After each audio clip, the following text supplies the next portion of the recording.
Hola, buenas tardes a todos y a todas, a cada uno y a cada una. Continuamos con el programa sobre las pulsiones.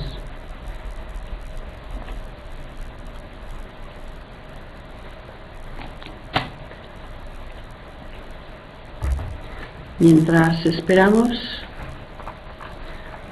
voy a leer, mientras espero, voy a leer unos versos de un poema. Destierro de mi vida el llanto lastimero por lo que no tendré. Observo con inteligencia varonil lo que ya nunca habrá y no lloro.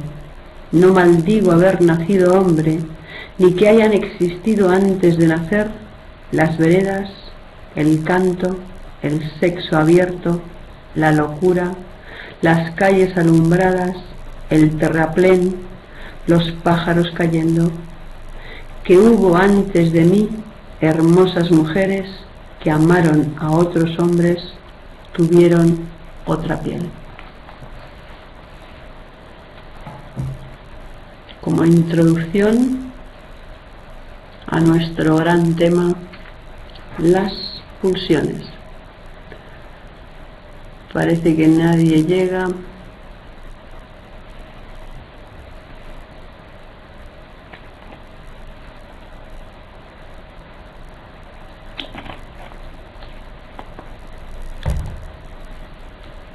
Bueno, voy a repasar un poquito esa idea, ¿no?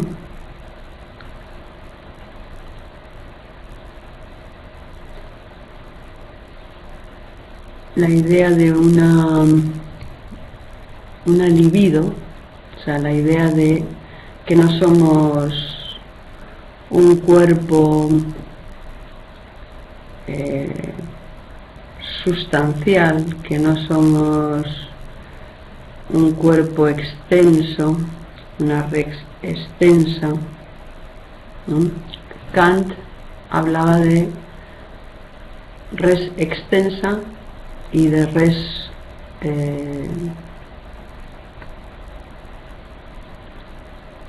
cognoscente, o sea, como donde se pensaba y con lo que se vivía, ¿no? El cuerpo y la mente.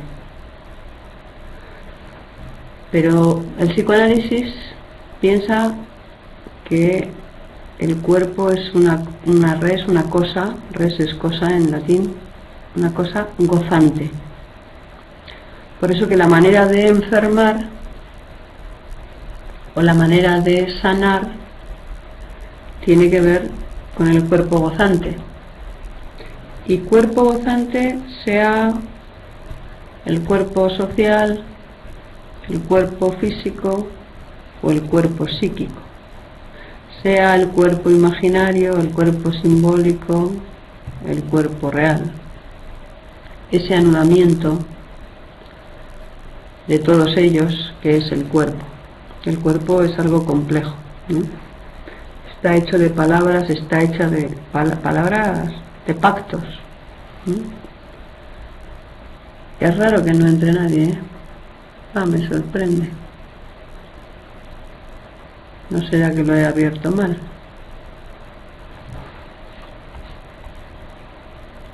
Que no se oye. Aló, aló. Nada. Casualmente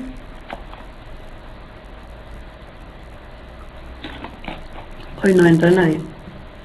A ver si alguien puede avisarme si estoy emitiendo, porque es extraño.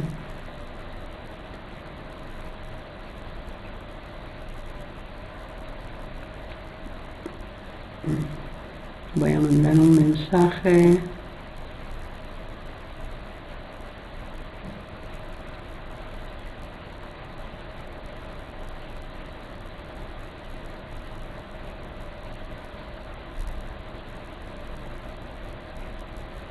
Uy.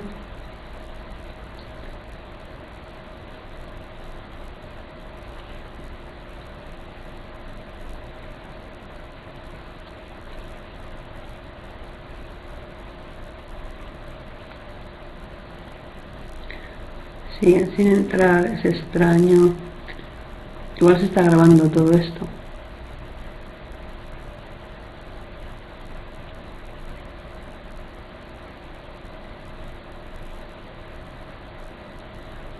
Ah, hola. Hola Marisa. Bueno, al menos ha llegado alguien. Me confirma que estoy emitiendo. No lo sabía. Entonces,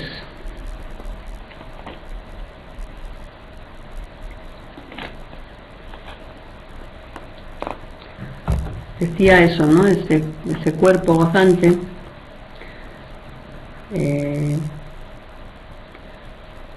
y que alcanzar ese ser cuerpo gozante es un proceso, es un tiempo de formación humana. Hola Paula. ¿En qué sentido?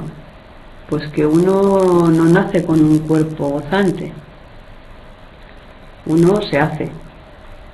¿Y hacerse qué quiere decir? ¿No? Recuerden que Freud hablaba de el tiempo de formación del yo y el tiempo de formación de la libido, como dos procesos que cursan paralelos pero diferentes. Entonces, son necesarios las dos para forjar un cuerpo gozante, los dos procesos.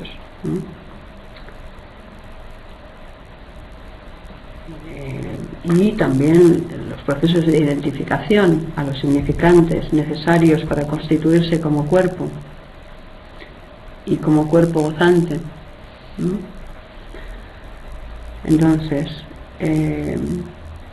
ese constituirse, claro, no va a ser la educación, no va a ser el ambiente lo que te va a introducir, no va a ser, o sea, tiene que entrar uno mismo, es haciéndose sujeto del lenguaje, aprendiendo a hablar, que me voy a hacer sujeto gozante, entrando en el lenguaje. Es el proceso de entrar en el lenguaje. Por eso que es muy importante que me dejen entrar en el lenguaje, ¿no? Que encerrar la libido, ¿no? en un órgano, ¿no? La libido va a ser un órgano, decimos, no más que cualquier otra cosa, es una estructura de montaje, dice Freud, ¿no?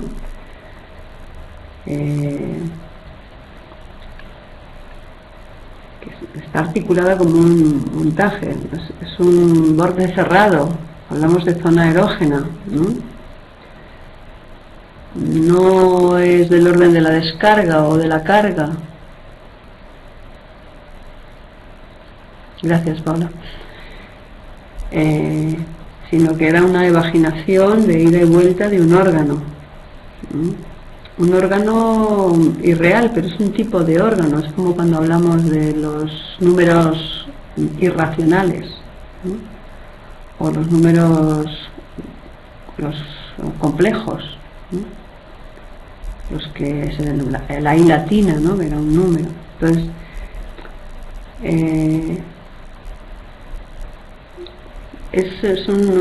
precede al sujeto porque tiene que ver con el lenguaje y está enchufado en lo real inconsciente, ¿no? Es cuando capturo el lenguaje a nivel y me constituye como sujeto del inconsciente, esa cadena de lenguaje, ¿no?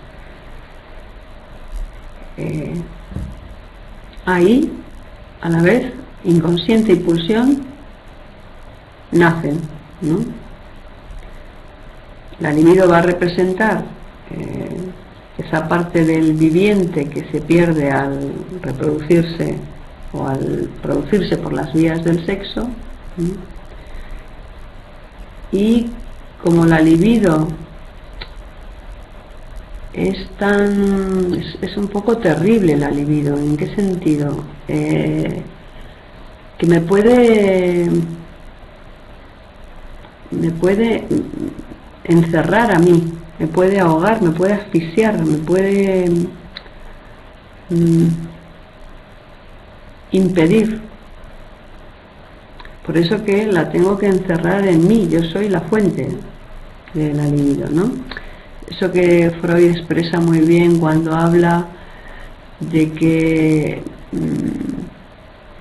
el ello capta los objetos directamente, ¿no? Capta el mundo de manera indiferente, solo por el interés por el bien que esos objetos le hacen al sujeto, que todavía no es sujeto. Y cuando se forja el yo se ofrece como el objeto primordial, ¿no? Como el objeto más importante de ese momento para el sujeto. Y, ¿no? y hace que toda la libido se vuelque en el yo, se vuelque en ese lugar, ¿no? Se haga órgano. Va a ser más complejo, pero ¿no? Vamos a pensarlo así. O sea, algo que me puede matar me hace vivir. Entonces es ¿no? Marca la relación de la sexualidad con la muerte. Es una laminilla que se desliza, es del organismo, pero se desliza más allá del cuerpo anatómico. Puedo llegar, mi libido es la que me permite viajar a Estocolmo sin hacer el viaje, viajar a otro país, a otra ciudad, a otro momento, a otro tiempo. Es lo que nos permite, ¿no? Tener, ¿no? Dolor, sufrir de reminiscencias o de viviscencias, ¿no? Porque habíamos visto, un día vimos la diferencia entre la vivencia del dolor y el recuerdo del dolor. Es distinto el dolor que el displacer que me produce recordar un dolor. Es cierto que el displacer me hace que el dolor se reproduzca en mí,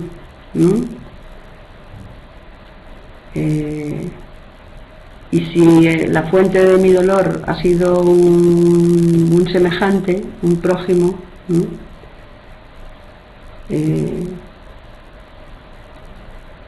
mientras percibo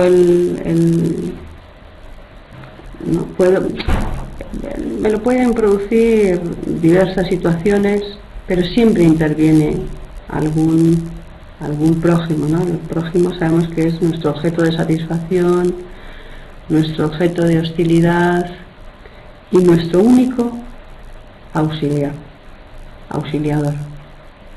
El único que nos puede ayudar, un ser semejante, un ser humano, ¿no? Los objetos inanimados no nos pueden ayudar. Los objetos animados, pero que no son hablantes, que no son humanos, tampoco nos pueden ayudar. Más bien nosotros ayudamos.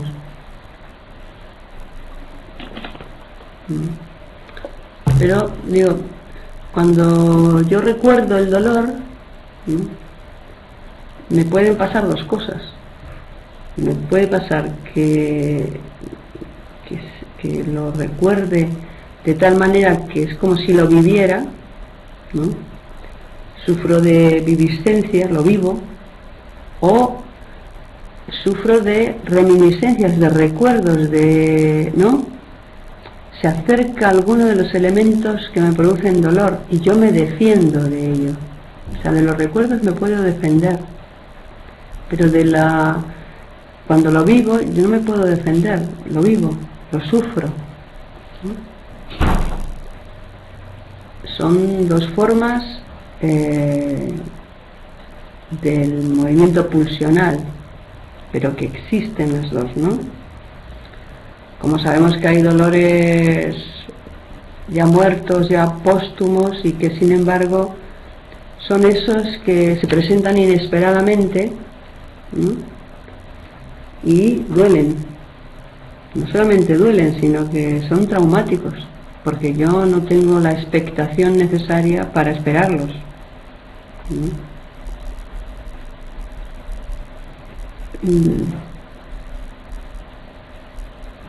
Es decir, hay diferentes modos de pulsionar o de compulsión, ¿no?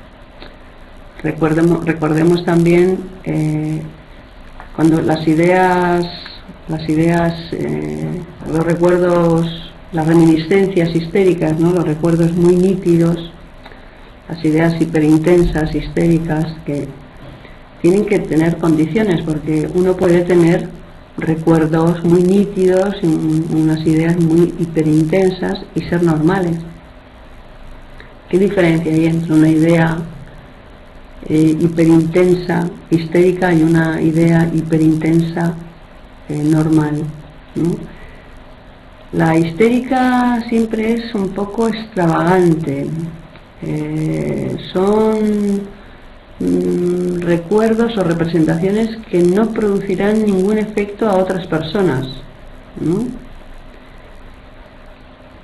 Son cosas incomprensibles para nosotros, ¿no? O sea, nos parecen intrusas y usurpadoras, lo cual conlleva que nos suenen a ridículas, ¿no? Por ser intrusas y usurpadoras, ¿no? Aparecen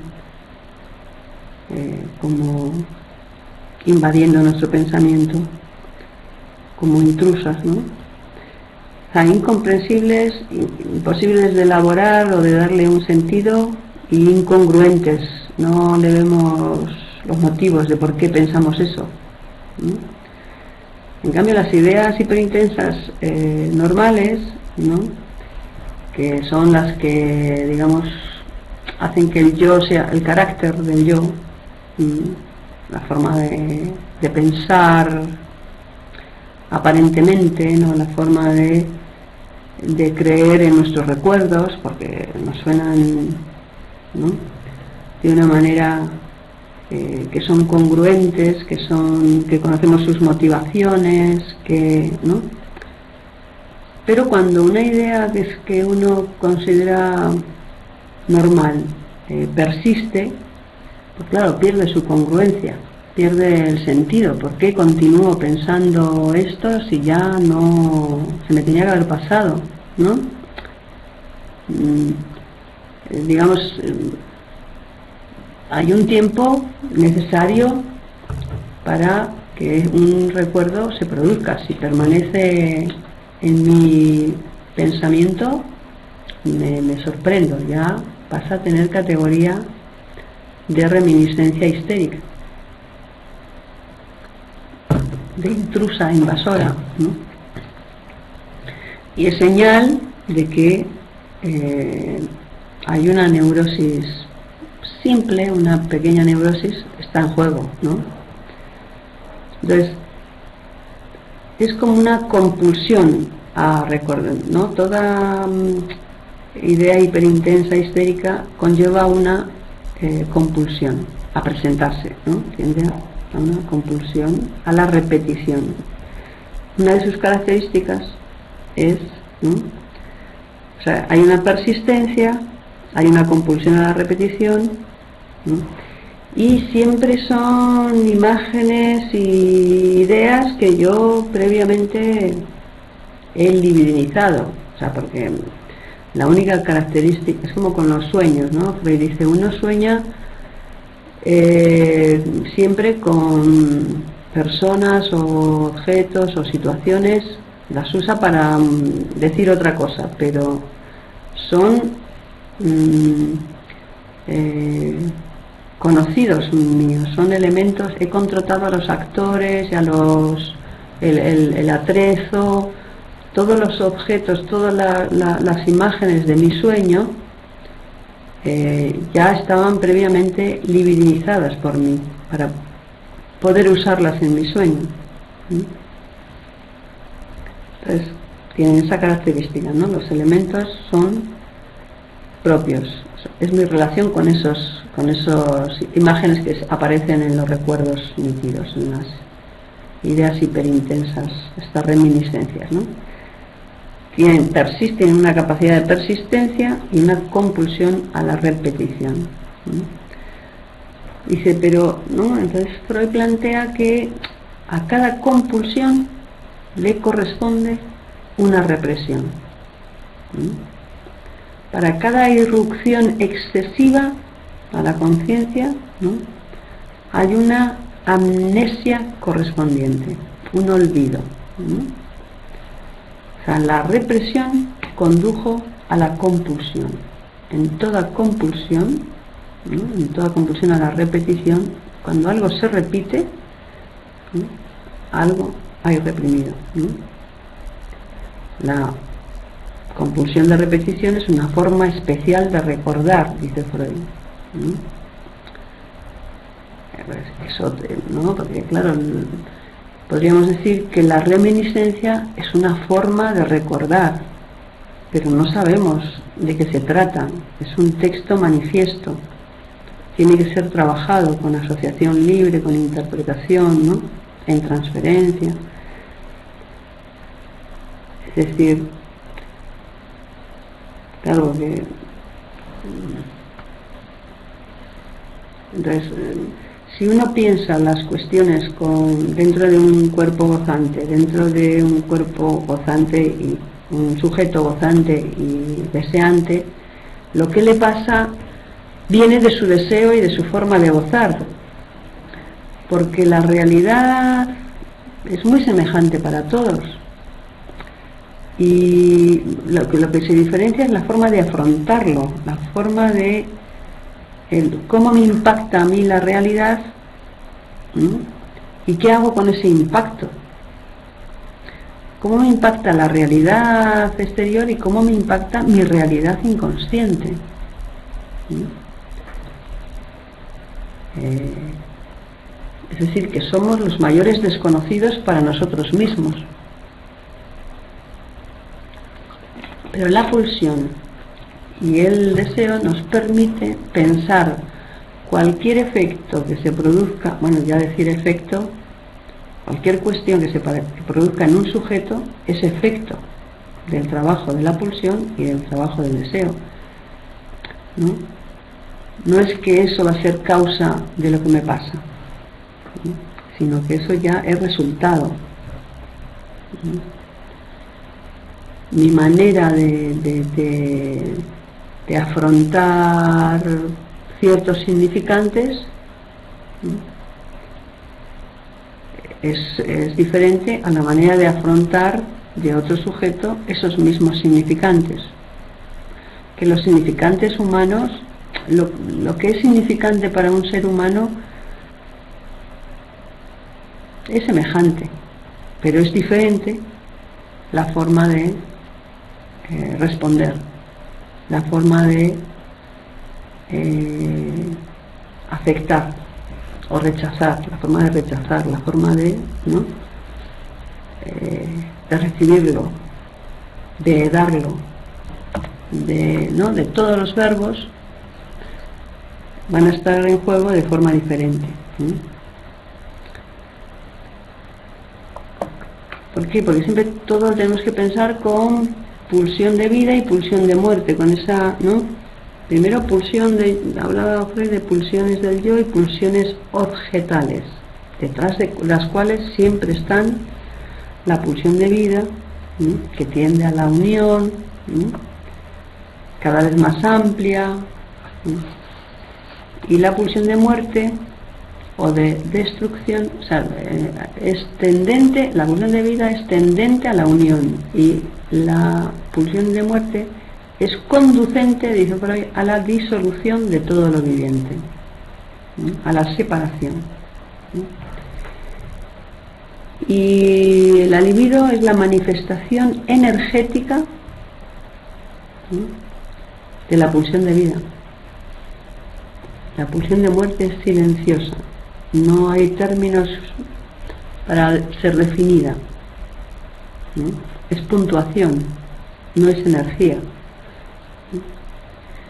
Y el aparato psíquico tiene una característica: tiende a evitar todo estancamiento de la libido.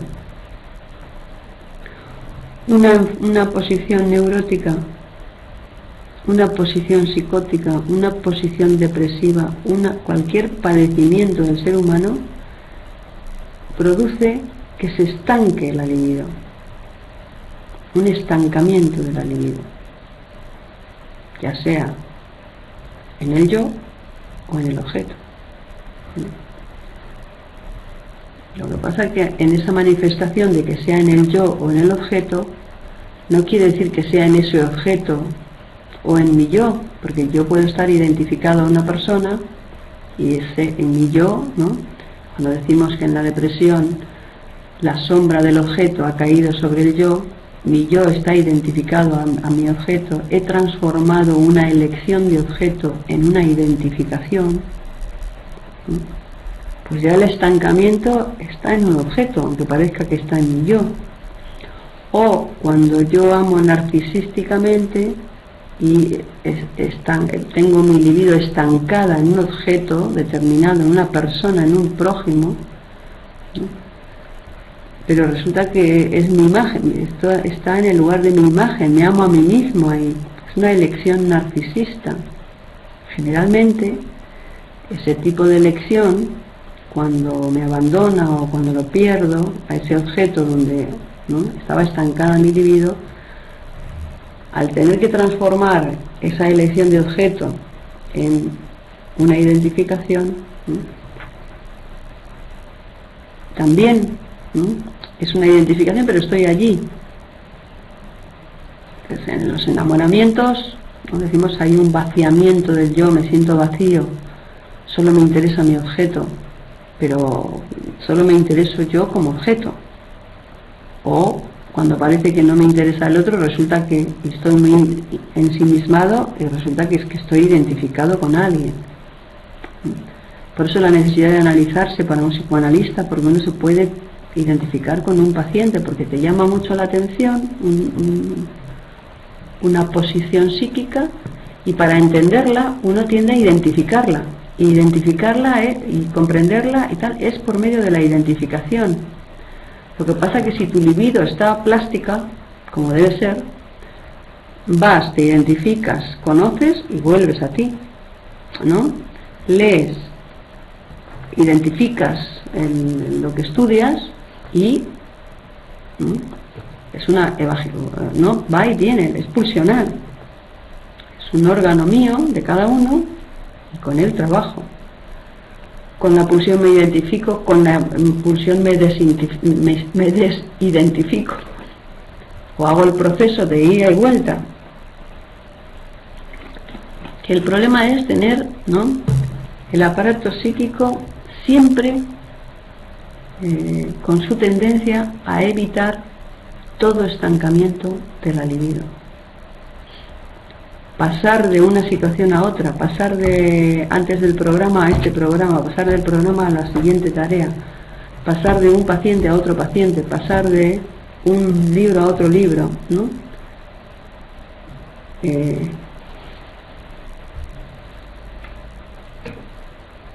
Pero podemos observar, ¿no?, en cualquier... iba a poner como ejemplo la neurosis obsesiva, pero bueno, lo veremos el próximo día porque ya son las 8. Si se despiden, veo que han estado, que ha habido alguien. Bueno, me imagino que luego lo verán por diferido.